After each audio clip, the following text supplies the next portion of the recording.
저는 올해 건물주가 될 겁니다. 제가 5년 전 평범한 직장인에서 지금은 언디파인이라는 파티룸 브랜드를 23개까지 성장을 했는데요. 2026년부터는 건물주가 되기 위해 과정도 담으려고 하니까요. 네, 안녕하세요, 본질님. 네, 안녕하세요.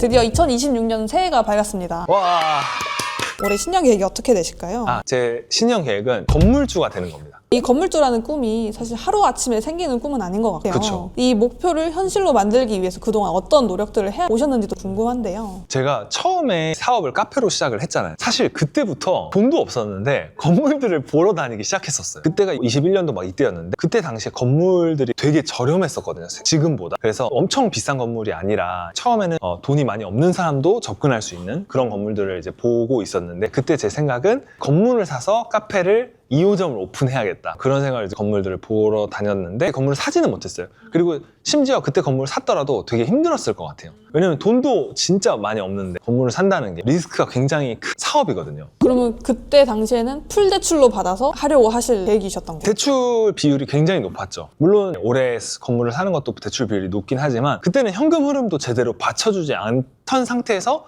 풀 대출이었고, 지금은 현금 흐름이 받쳐주는 상태에서 풀 대출이니까 상황이 다르죠. 그때부터 계속 사업을 하면서 내 건물을 언제 사야 될지 끊임없이 고민을 하고 있었습니다. 그럼 파티룸 사업을 하시면서 건물주라는 꿈을 구체적으로 현실화할 수 있겠다라는 확신이 드신 건가요? 그렇죠. 제가 파티룸 사업을 키우면서 23개까지 계약이 완료됐잖아요. 그러다 보니까 이 정도 현금 흐름이나 이런 사업 경험으로는 대출 비율을 높게 해서 건물을 사도 충분히 유지가 가능하겠다, 이런 확신이 들었어요. 본질님에게 건물주란 어떤 의미일까요? 사실 건물을 단순히 소유한다는 것만 의미를 가지면 좀 리스크가 많이 클 수가 있어요. 예를 들어서 임대가 안 맞춰지거나 문제가 생기거나 이랬을 때 내가 그걸 커버할 수가 없으면 경매에 날아가거나 이럴 수 있잖아요. 제가 생각하는 건물주는 내 사업체를 넣어서 시세 차익뿐만 아니라 현금 흐름도 만들어낼 수 있는 이런 건물주를 말씀을 드린 겁니다. 그게 핵심인 것 같아요. 예를 들어서 진짜 조그만 건물을 가정을 해보면은 13억짜리 건물을 산다고 해요. 근데 한 10억을 대출 받고 그 다음에 3억을 자기 자본으로 이제 건물을 사요. 그럼 10억 정도 대출 받으면 월 이자가 한 300만 원대 나오거든요. 근데 그 정도 매출은 지하나 탑층에서 파티룸을 운영 하나만 한다고 해도 충분히 이자를 커버할 수가 있잖아요. 그렇기 때문에 나머지 뭐 1층, 2층, 3층에서 나오는 월세라든지 아니면 거기에서 다른 사업체를 넣었을 때 거기서 나오는 매출이라든지 이런 거는 다 현금 흐름으로 가져갈 수가 있단 말이에요. 그래서 그런 방식을 얘기한 겁니다. 알겠습니다. 그러면 2026년의 신년 계획을 더 들어보기에 앞서서 2025년도의 본질님의 목표와 그리고 얼마나 달성을 하셨는지에 대해서도 들어보고 싶어요. 사실 제가 2025년 계획을 블로그에 썼었어요. 제가 이제 3가지 목표가 있었거든요.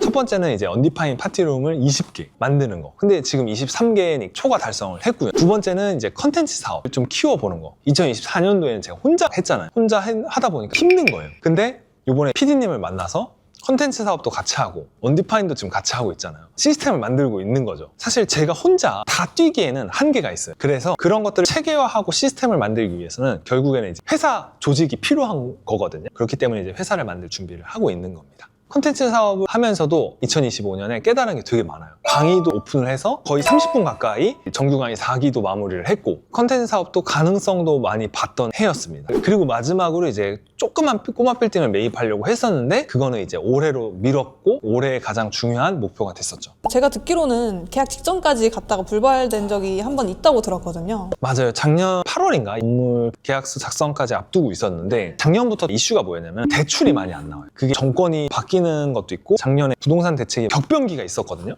은행들도 보수적으로 바뀌다 보니까 대출이 되게 보수적으로 변했었어요, 작년부터. 그래서 저도 전략이 바뀌었거든요. 조금 더 준비를 하고 그리고 자기 자본 비율을 좀 더 높여서 매입을 해야겠다, 이런 계획을 세워서 2026년도로 건물주가 되는 걸 미뤘었습니다. 그럼 2026년의 목표들을 명확하게 숫자로 제시하실 수 있으실까요? 네, 2026년 목표는 단순한데요. 일단은 이제 언디파인 30개 이상 만드는 거, 그 다음에 내 건물을 1개 매입을 해서 거기에 사업체를 넣는 거, 그 과정들을 유튜브에 담아서 유튜브 구독자 1만 명 물론 1만 명 굉장히 어려울 수도 있겠지만 몸이 부서지라 열심히 해보겠습니다. 그래서 이번 영상에서는 2026년 신년을 맞아서 이본질이 건물주로 성장하는 과정을 담아보려고 해요. 여러 정보들과 경험들을 공유하려고 하니까요. 많은 기대를 부탁드리며 구독과 좋아요, 알림 설정까지 꼭 부탁드리겠습니다. 그러면 오늘 영상은 여기서 마치겠습니다. 감사합니다.